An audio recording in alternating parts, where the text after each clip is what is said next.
Hello, Emerson Elementary.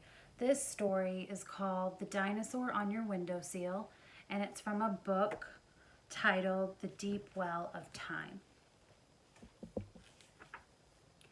I'm going to tell you something that you might not believe because it may sound very strange and unreal. On the way into school today, I saw a dinosaur, a living one. I really did. And in fact, I know that there are many of these dinosaurs living right around here. It's true. Do you know what it is besides being a dinosaur? It is a bird. That is the truth. That bird perching on your windowsill is actually a kind of dinosaur. I wanted to speak to that bird and find out some things about its ancestry. Have you ever heard people say, "A little birdie told me so"? Well, this little birdie told me that I needed to forget everything I had ever heard about dinosaurs dying out millions of years ago. It's just not true, and this bird was here to prove that wrong. I did know that the time of the dinosaurs ended in catastrophe, and that they all, or I used to think, they all died out because the climate changed so severely. There were gigantic volcanoes pouring out ash, gases, lava. Even an asteroid came in and hit the earth. Disaster. But what the little bird told me was that through all of this disaster, one group survived, even while all or many of the other animals perished. And do you know what that one group, that one dinosaur was? The birds. After about 85 million years of living alongside their dinosaur relatives, when everyone else perished in that devastation, they survived, and they've lived until today. Every single bird from today, a loon to a robin to a penguin, is a dinosaur that carries on the heritage of its dinosaur ancestors. Well, I told the bird that I didn't know what to make of all of this. I wasn't sure because I'd always heard that the dinosaurs had vanished. The bird told me that I should travel back in time and meet some of the ancestors of birds. Well, in order to do that, I had to use my imagination. I had to get into my imaginary time machine and travel to the past because I wanted to meet Tyrannosaurus Rex, the king of the dinosaurs. So off I went. T-Rex is a kind of dinosaur called a theropod. Theropods are a big family of meat-eating or carnivorous dinosaurs. They stood on only two legs, just like birds still do today. Some of the theropods were the largest carnivorous dinosaurs that ever lived, like the big T-Rex. But do you know what? I didn't really want to meet a Tyrannosaurus Rex. I know I'd gone back in time to meet them, but when I saw them standing there and how large they were and how horrifying and terrifying they were with their great teeth and huge jaws, they were just too scary. I didn't want to have to meet one face to face. Even though I knew that the birds are descendants of theropods, I figured that to be safe, I had better find a smaller theropod to talk to. The theropod group also includes one called Velociraptor, but they're still pretty scary too. Though they're not as big as T-Rex, they are 6 or 7 feet tall and really, really fast and very vicious. They don't sound nice at all. But then I remembered that there's a smaller dinosaur, a theropod called Compsognathus. Maybe I could find one of them. So I started looking through time and space using my time travel machine, and I got very lucky. I did get to meet a theropod dinosaur face to face. She is a very small animal with some downy or fuzzy feathers. Her name is Compsognathus, which is a hard name to say, and to remember. She told me her friends just call her Compy. So I do too. Compy was a meat eater, a carnivore who lived during the late Jurassic period, around 150 million years ago. This was a very long time ago. Compy was a very small dinosaur, which was reassuring to me. She weighs only about 6.5 pounds, and she's not quite 2 feet tall. She did explain to me that even though she's only about the size of a big chicken, some in her family are as big as a turkey. But even though they're small like that, they're certainly not like the chickens or turkeys that we know. They are vicious hunters of small animals. Yes, they are hunters with sharp teeth and a big bite, so I was very respectful to Compy.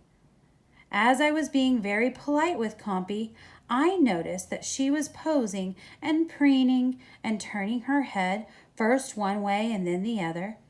She saw me looking, and so she explained. My full name, Compsognathus, really means elegant or pretty jaw. Snapping her sharp teeth, she looked at me, and I knew that I was supposed to admire her jaw, and I did. I thought it was best to agree, to be on the safe side.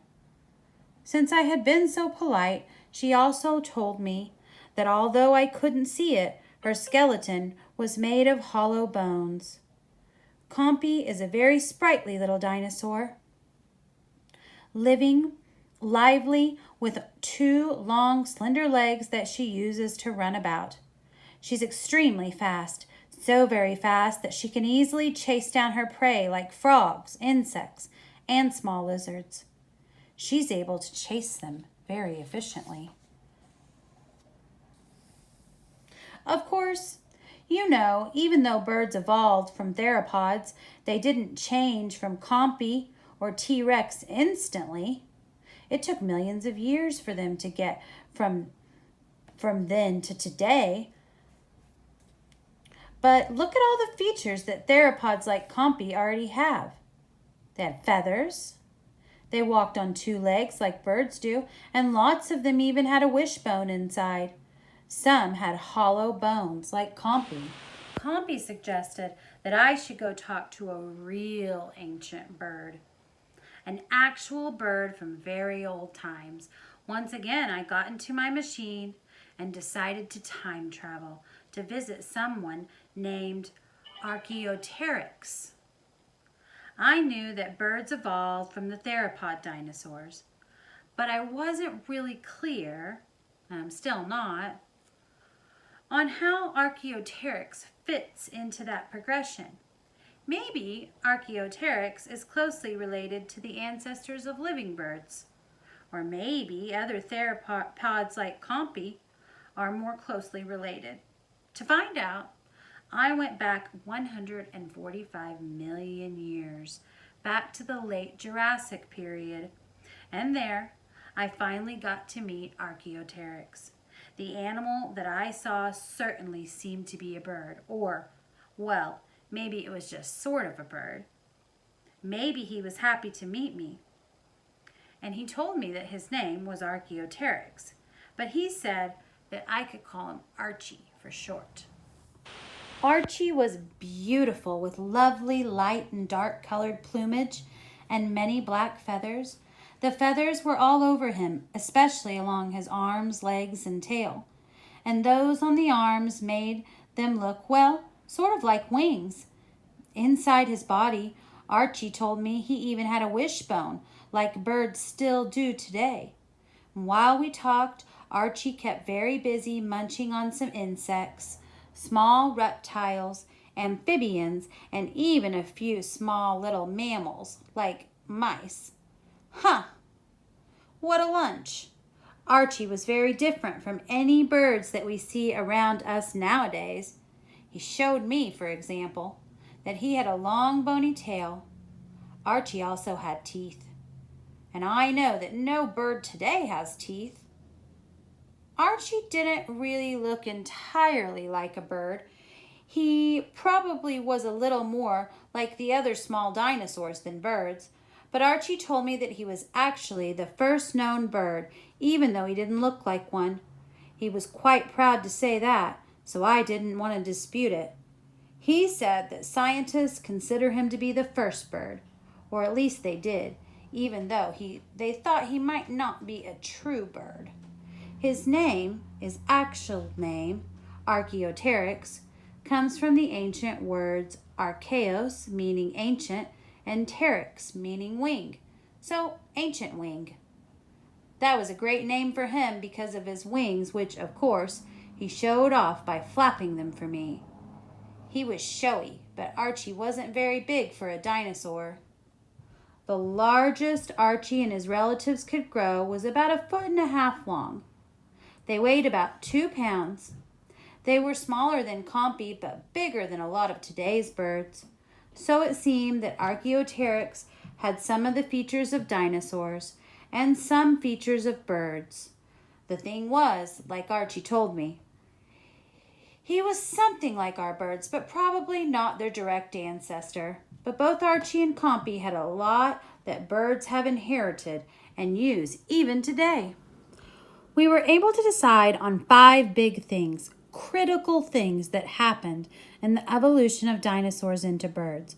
One of these things is their size. These gigantic dinosaur like T-Rex, these huge, hungry, carnivorous dinosaurs constantly shrank to get to smaller sizes for more than 50 million years. They just got smaller and smaller. That's right. For example, the theropods had an average weight of 360 pounds, with some gigantic ones in there like Tyrannosaurus rex, and then they started to scale down and get smaller until they reached a new average weight of about 1.75 pounds before becoming modern birds. Think of that, losing over 350 pounds on the average. There is something else that's really interesting about their getting smaller. Compy was careful to point it out to me because she was so pleased by it. Did you know that the theropods were the only dinosaurs to continually get smaller? Yes, at that time, most of the other dinosaurs were actually growing bigger and getting gigantic. Moreover, these theropods sped up their shrinking a lot. More once some of them grew wings and began to fly. It seems like it must have been a great advantage to be smaller. It must have been very useful because so many of them did it. Maybe it was helpful that their wings could help them fly up and to perch onto trees. Can you imagine why? Either way, they did get smaller. Now, the second big feature we figured out is feathers. Birds have feathers, but they weren't the first fuzzy ones. Even the king of the dinosaurs, the terrifying, awesome Tyrannosaurus rex, may have been a little bit fluffy. Some people call that Dino fuzz, and T-Rex likes that name. But of course, everyone we met today had feathers of some kind. Maybe those first downy-like feathers kept the animals warm. Maybe they helped them in brooding eggs so that the eggs could stay warm. Possibly they were for some kind of attractive display that they could show off, as peacocks do even today. Maybe feathers were useful as camouflage or possibly identifying different species. We really don't know what the first purpose of feathers were, except for that they were successful enough that they stuck around for generations and generations. But it was only later that they were used for flying, that's for sure. Flying wasn't one of the early purposes of feathers. Of course, now feathers are essential for birds that fly. Let's look at the third thing, hollow bones. Remember that Compy told us she had hollow bones? So do modern birds. Their bones are also hollow. After Archie, that's Archaeopteryx. Many of the bird's bones were reduced and fused together, which may make them better flyers. At the same time that this was happening, the walls of their bones became thinner and thinner. That means that birds now have lighter, hollow bones that lead to flying, which is more efficient. But they got the hollow bone idea all the way back from the dinosaur. The fourth thing is a wishbone. Maybe if you have ever eaten a whole turkey, or a whole chicken or been at a dinner where people did that, you might have seen a wishbone. The real name of the wishbone is the furcula, or little fork.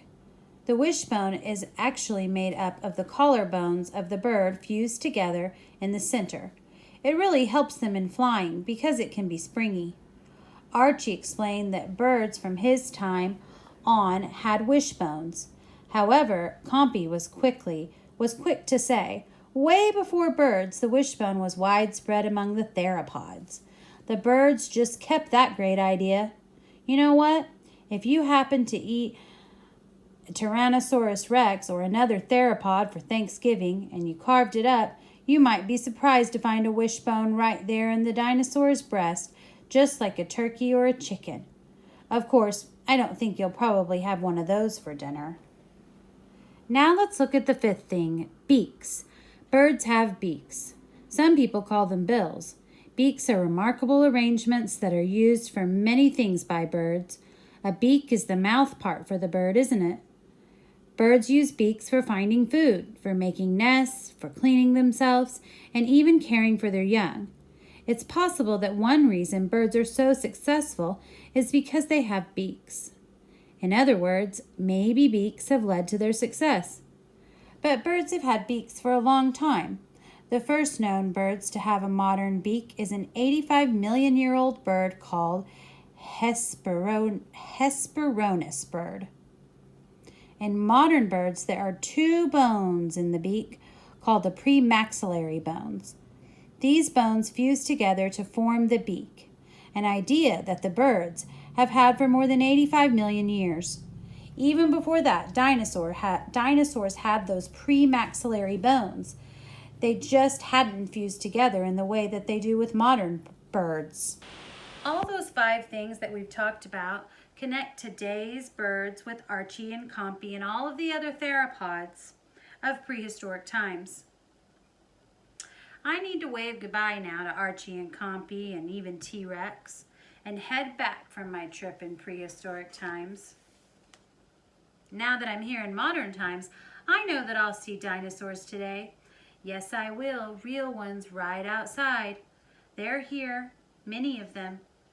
I know that it might not seem quite as exciting to see a robin on your windowsill as it would be to see a T-Rex, but you still have seen a dinosaur. After talking to that bird, I think that I will always remember what a bird is, a modern dinosaur. And that is how it is even to this very day. Thanks for listening to my story. Some of the pictures that I was showing you were made by another Montessori teacher, and underneath this link you can find some really nice pictures of the things we talked about today. Thanks.